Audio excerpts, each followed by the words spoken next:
السلام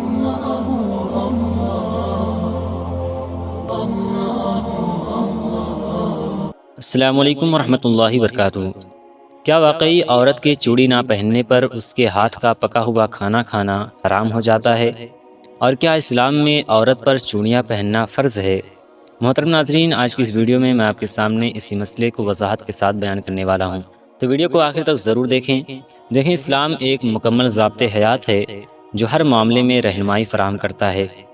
خواتین کے لیے زینت اختیار کرنا یعنی خود کو سنوارنا، زیب و زینت کی چیزیں جیسے مہندی، چوڑیاں، خوشبو، یہ سب عورت کی فطرت اور شریعت دونوں کے مطابق ہے۔ لیکن سوال یہ ہے کہ کیا چوڑی پہننا ضروری ہے؟ اور اگر عورت چوڑی نہ پہنے تو کیا اس کے ہاتھ کا پکا ہوا کھانا کھانا واقعی حرام ہو جاتا ہے؟ تو آئیے سب سے پہلے حدیث کی روشنی میں جانتے ہیں۔ حضرت عبداللہ بن عباس رضی اللہ تعالیٰ عنہ سے روایت ہے کہ نبی کریم صلی اللہ تعالیٰ علیہ وسلم نے فرمایا کہ جس قوم کی عورتیں مردوں کی مشابہت اختیار کریں وہ ہم میں سے نہیں۔ یہ حدیث اس طرف اشارہ کرتی ہے کہ عورت کو اپنی نسوانیت کا اظہار کرنا چاہیے، مردوں کی مشابہت نہیں کرنی چاہیے۔ چوڑیاں، مہندی اور زیورات عورت کی پہچان ہیں۔ اگر کوئی عورت جان بوجھ کر مردوں کی مشابہت اختیار کرے تو یہ ناپسندیدہ عمل ہے۔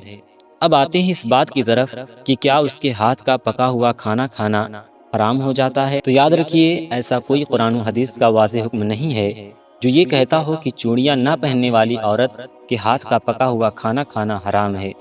یہ بالکل غلط بات ہے، اس کی کوئی شرعی حقیقت نہیں ہے۔